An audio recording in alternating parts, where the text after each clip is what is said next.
দুনিয়াই শেষ। কয়দিন এইখানে ফেমাস হইলে আপনি কয়দিন ফেমাস হবেন আমাকে বলেন। দুনিয়ার ফেমাসত্বের ধারা দুইটা, যতদিন বেঁচে থাকবেন অতদিন ফেমাস, মরে গেলেন আর কেউ খবর নেবে না। প্রমাণ দিমু প্রমাণ। কার কার মা বাবা নাই হাত উঠান, নামান। একজনও হবে কিনা জানি না ডেলি মা বাবার জন্য 2 রাকাত নফল পড়ে। একজনও এখানে আছে কিনা আমি জানি না যাদের বাবা নাই মা নাই। তাইলে মা বাবাই যখন আপনার কাছে আকর্ষণের পাত্র এখন রইল না, তো আপনি মরার পরে কার কাছে আকর্ষণের পাত্র থাকবেন? 2 রাকাত তো পড়ি না। বাবা যৌবন না দিলে তো আমি যৌবন পাওয়ার কোনো প্রশ্নই ছিল না। আমি হাদিস দিয়া প্রমাণ দিতেছি। সাহাবিয়ে রসুল ছেলে আইসা অভিযোগ করছে আল্লাহ রসুলের কাছে, ছেলেও সাহাবি, ইয়া রসুল আল্লাহ 2 হাতে কামাই, বাবা 2 হাতে খরচ করে, আমাকে একটু জিজ্ঞাসাও করে না, বাবাকে ডাইকা যদি একটু শাসায়া দিতেন। তা আল্লাহর রসুল লোক পাঠাইছে, যাও আর বাবাকে ডাইকা নিয়ে আসো।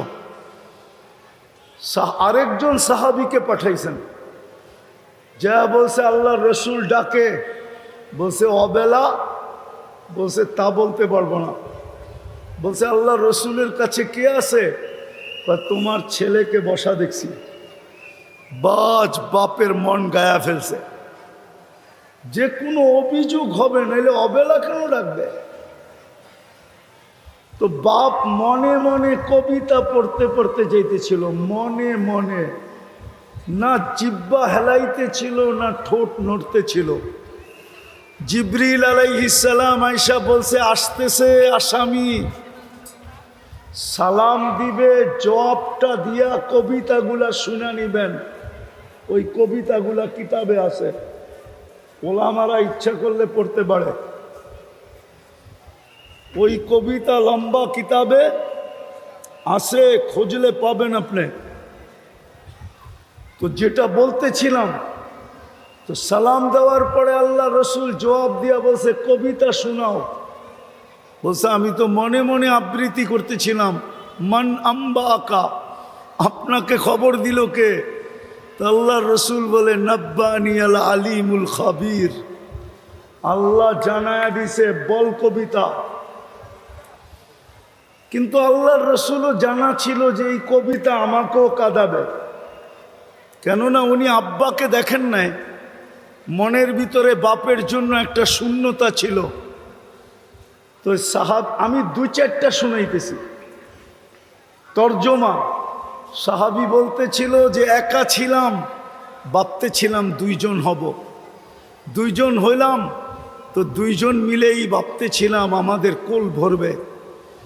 যেদিন তুমি জন্ম নিলে, তো 2 জনেই বুদ্ধি করলাম যে আর আমরা আমাদের জন্য বাঁচব না, বাঁচব তো সন্তানের জন্যই বাঁচব।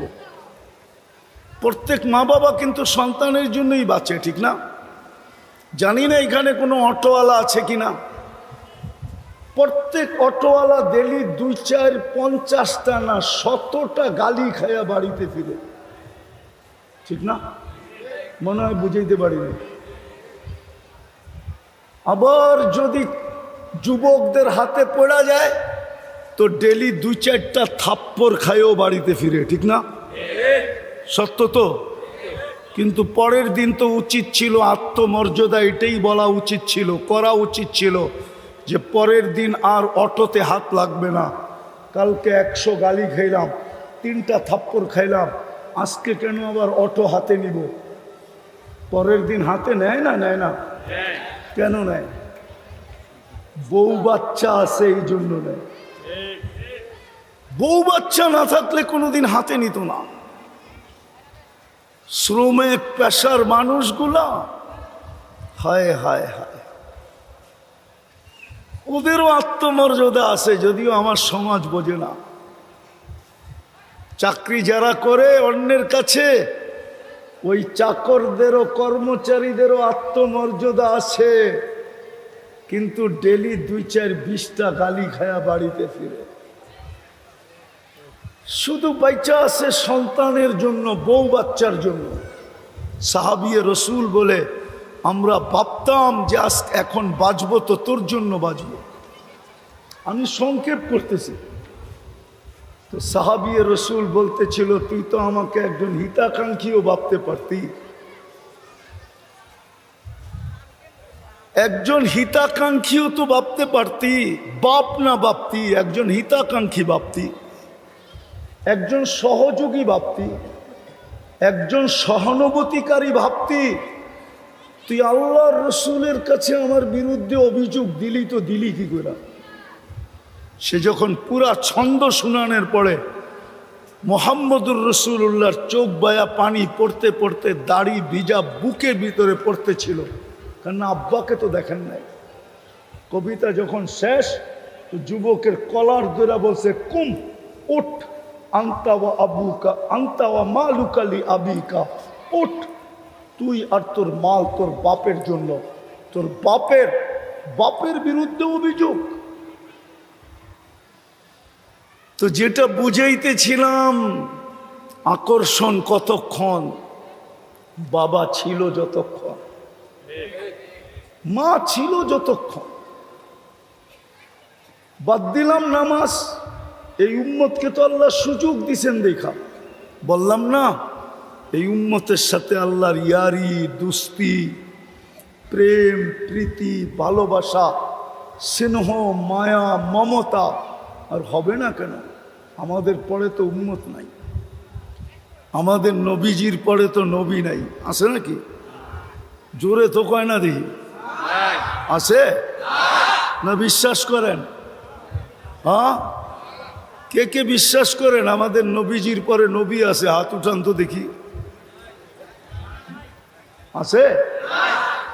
বিদায় আল্লাহর ভান্ডারে যত ভালোবাসা আছে, যত স্নেহ আছে, মায়া আছে, মমতা আছে, সব কিছু আল্লাহ উঠায় আমাদেরকে দিয়ে দিছেন। মনে হয় বুঝাইতে পারি না আপনাকে। এই জন্য আমাদেরকে দিছেন, একবার পড়লে 10 পারার সওয়াব পাওয়া যায়। 10 পারা। কয় পারা? কয়বার পড়লে? 2 বার, 3 বার। কিসের সওয়াব পাওয়া যায়? 30 পারা। কি কি? আরে জোরে বলেন। কোরআন। শুধু কোরআন না, এটা আল্লাহর কালাম, কালাম, কালাম, কালাম। আপনি কালাম বোঝেন না, আপনি কোরআন বুঝছেন।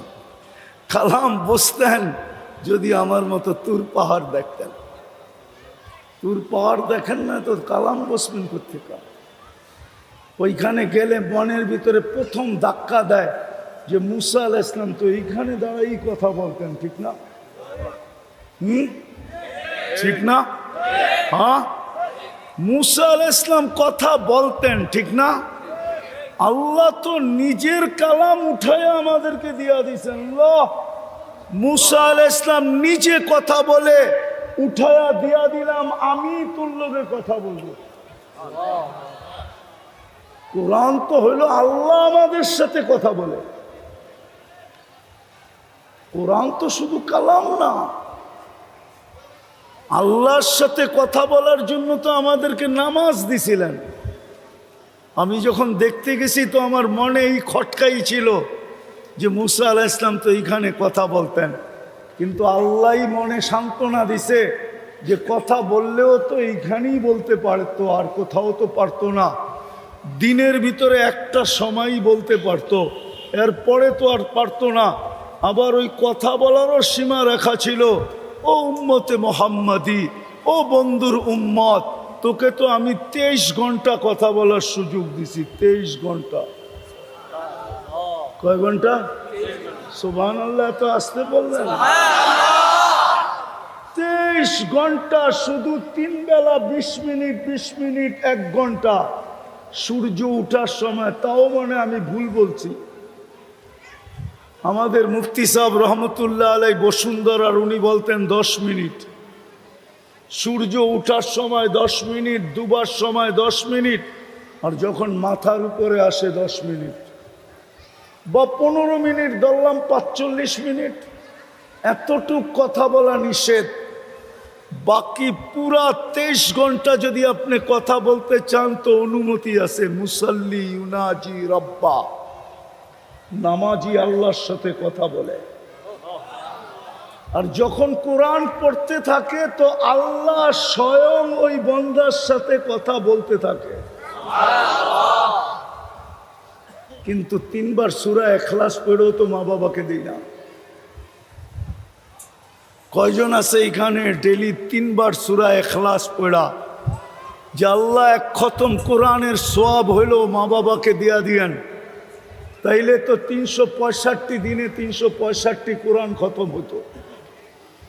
365 কোরআন খতমের সওয়াব মা বাবা পাইতো। বুঝা গেল আকর্ষণের পাত্র অতক্ষণ, বাইচা আছে যতক্ষণ। বাইচা নাই আর আকর্ষণ নাই। আমি অতি তাড়াতাড়ি গুছায় নিয়ে আসবো কথাকে। দ্বিতীয়, যেই জিনিস দ্বারা আপনি আকর্ষিত ওইটা আপনার হাতে আছে যতক্ষণ, আপনি আকর্ষণের পাত্র অতক্ষণ। যুবক আকর্ষণের পাত্র কতক্ষণ? যৌবন আছে যতক্ষণ। রূপসী আকর্ষণের পাত্র কতক্ষণ? রূপ আছে যতক্ষণ। দেখেন না, একবারের বেশি 2 বার বিশ্ব সুন্দরী হওয়া যায় না। যায় না কি? না মনে হয় যায়। কেন? 1 বৎসরই চামড়ার ফিটনেস কমে গেছে। 1 বৎসরই গাইটা গেছে, 1 বৎসরই মাপে কমে গেছে। তো আপনি আকর্ষণের পাত্র কতক্ষণ? ছিল তো এই উম্মত আকর্ষণের পাত্র, নাইলে এতগুলা প্রতিশ্রুতি কেন হবে? উলাইকা লাহুমুল আমান কেন বলবে? লাহুম রিজকুন কারীম কেন বলবে? ইন্না নানানসুরু কেন বলবে? হায়াতান তাইয়্যিবা কেন বলবে? সুখের জীবন কেন বলবে? ইন্নাল ইজ্জাতা কেন বলবে? কেন বলবে? কেন হাদিসে বলবে কুদসির ভিতরে, মান আদা লি ওয়ালিয়ান আযানতুহু বিল হারব? আমার প্রিয় পাত্রর দিকে আঙ্গুল উঠাইতে দেরি, আমি ঝাঁপায়া পড়তে দেরি করব না। এই জন্যই তো ইসলামের প্রথম যুদ্ধ কোনটা জানেন? হ্যাঁ, আরে বলেন না, ওলামারা বলেন না। বদর হইল সর্বপ্রথম ইসলামের ঐতিহাসিক যুদ্ধ, ঠিক না? তলোয়ার কয়টা? আরে সংখ্যা কত? তলোয়ার কয়টা? কয়টা তলোয়ার কয়টা? না ভুল। তলোয়ার কয়টা? 3টা। 3টা। দুশ্মন কত? 1000। তলোয়ার কয়টা? দুর্বিয়া। দুশ্মনদের কাছে তলোয়ার যা সংখ্যা এর চেয়েও বেশি। মুসলমানের কাছে তলোয়ার 3টা। জিতছে কে? কেমন জিতা জিতছে? ঐতিহাসিক জিতা জিতছে। কে জিতাইছে? আল্লাহ প্রথম যুদ্ধে মেসেজ দিছে, মেসেজ, আমি জিতাবো, কেন এরা আমার, আমি ময়দানে আসবো। আর ময়দানে আসছেন। যাক, এটা আমার বোঝানোর উদ্দেশ্য না, আমি যেটা বুঝাইতে চাইতেছি ওইটা বুঝাইতে চাই, যে আপনার আমি আকর্ষণের পাত্র কতক্ষণ, কতক্ষণ বেঁচে থাকবো, যতক্ষণ, বা আকর্ষণের পাত্র হওয়ার জিনিসটা আমার কাছে থাকবে যতক্ষণ। রাগ হয় না, বলবো। কয়েকদিন আগেই তো দেখতাম মিডিয়াওয়ালারা তেল মারতে মারতে মারতে মারতে তেলের দাম বাড়ায় দিছিল, ঠিক না? আবার তেল ছাড়া পাকানো পত্রিকায় লিখতে শুরু করছে কেমনে তেল ছাড়া পাকানো যায়, কোন পদ্ধতিতে পাকাইলে তেল ছাড়াও পাক হবে, ঠিক না? ওদেরকেই তো দেখতেছি এখন স্বৈরাচার বলতে বলতে গলা শুকাইতেছে, এমন শুকান মাঝে মাঝে আবার পানিও খায়। তাইলে বোঝা করে করেন যে কেমন মরুভূমির মতো গলা শুকায়। এই তো হলো দুনিয়া আকর্ষণের অবস্থা। আপনি কয়দিন দুনিয়ায় থাকবেন? কয়দিন আকর্ষণের পাত্র হবেন? আলী রাদিয়াল্লাহু তাআলা আনহু তো এই জন্যই বলছিল হাসান হোসাইন রাদিয়াল্লাহু তাআলা আনহুমাকে, সিরু ফি দিয়ারিহিম অনজুর ফি আসারিহিম আসআলুহুম আইনা হাল্লু। বেটা পুরান ঐতিহ্যগুলা দেখো, খুঁটা খুঁটা দেখো, তারপরে চিৎকার দিয়া জিজ্ঞাসা করো ঐতিহ্য তো আছে, তোমরা কোথায়? বলছে বেটা কোনো জবাব আসবে না। হ্যাঁ, যদি আসতো তাইলে এই জবাব আসতো, ইন্তাকালনা মিন দারিল গুরুর, ইন্তাকালনা মিন দারিল গুরুর। দোকার ঘরের থেকে বাহির হয়ে গেছি, সব দোকা ছিল, দোকা। যেমন আমি প্রমাণ দিলাম আমাদের মা বাবার সাথে আমাদের সম্পর্ক দোকার ছিল, দোকার। দোকার যদি না হইতো তাহলে সন্তান বাপের জমিন দিয়া জমিদার, বাপের বাড়ি দিয়া বাড়িওয়ালা, বাপের যৌবন দিয়া নিজে যুবক, বাপের সব কিছু আমার ভিতরে ট্রান্সফার হওয়ার কারণে আমি আমার জায়গায় দাঁড়াইছি। ওই সব কিছু পাওয়ার পরেও প্রতিদিন 2 রাকাত বাপের জন্য পড়ার সুযোগ হয় না, মা বাবার জন্য 3 বার সূরা ইখলাস পড়ে না। হায় হায় হায়। বিদায় দুনিয়া নিয়ে আমি বুঝানোর জন্য বললাম যে আপনি দুনিয়ায় ফেমাস কতক্ষণ, আকর্ষণের পাত্র কতক্ষণ, তুমি বা যুবক কতক্ষণ আকর্ষণের পাত্র। আমার দুনিয়া নিয়ে আলোচনা না, আমি বাবাইতে চাইতেছি আপনাদেরকে যে মৃত্যু তো যেই কোনো মুহূর্তে আসতে পারে। আমার কাছে যদি আধ্যাত্মিক শক্তি থাকতো তাহলে আমি মাউটটা আমার সামনে রাখতাম না, মাটিতে লাগাইয়া দিতাম, আর মাটির চিৎকার আপনাদেরকে শোনায়া দিতাম। মাটি চিৎকার দিতেছে, তামশি আলা যাহরি মাসিরুকা ফি বাতনি। মাটি চিৎকার দিতেছে, তাজহাকু আলা যাহরি সাতাবকি ফি বাতনি। মাটি চিৎকার দিতেছে, আতাসুররু আলা যাহরি সাতাহজানু ফি বাতনি। মাটি চিৎকার দিতেছে, তাকুলুকাল আলওয়ানু আলা যাহরি সাতাকুলুকা দুদু ফি বাতনি। তুমি আমার পেটে চলমান, অচিরেই তুমি আমার পেটে আসবে। তুমি আমার পেটে হাসো, হতে পারে তুমি আমার পেটে কাঁদবে। তুমি আমার পিঠে ফুর্তি করো, হতে পারে আমার পেটে তুমি দুঃখের সমুদ্রে ডুববে। তোমাকে রং তামাশা আমার পিঠে খাইতেছে, অচিরেই তোমাকে আমার পেটে কিরা মাকড় খাবে, পোকা মাকড় খাবে তোমাকে অচিরেই। জমিন প্রতিদিন পদধ্বনি দিতে আওয়াজ দিতেছে শতবার। যদি পারতাম তাহলে লাউড স্পিকার আজকে সূর্যের সময় ডুবার সময় লাগায়া সারা বাংলাদেশকে শোনায়া দিতাম যে সূর্য কি বলতে বলতে ডুবতেছে। সূর্য যেখানে ডোবে ওইখানেই বলতে বলতে ডুববে, লান আউদ ফি হায়াতিকা আবাদা। হতে পারে কালকে আর তোমরা কেউ আমাকে উঠতে দেখবে না। হ্যাঁ হ্যাঁ, সাভারের মানুষ, আমি চিনি ওই জায়গা যেখানে ঈসা আলাইহিস সালাম দাঁড়ায় জিজ্ঞাসা করছিলেন, কাইফা দাম্মারাকুমুল্লাহু তাদমিরা, আল্লাহ তোমাদেরকে সমূলে কিভাবে ধ্বংস করলেন। তো মাটির নিচের থেকে জবাব আসছে, বিতনা বিল আফিয়া। আমরা নিশ্চিন্তে ফুর্তি করতে করতে ঘুমায়া গেছি। আমি যুবকদের পায়ে হাত দিয়ে জিজ্ঞাসা করি, ওরা তো ওই পর্যন্ত ঘুমায় না যতক্ষণ পর্যন্ত ওদের চোখ ওদেরকে বাধ্য না করে। অতক্ষণ পর্যন্ত তো ফেসবুকে দেখতে থাকে, নেটের ভিতরে দৌড়াইতে থাকে। যখন চোখ বাধ্য করে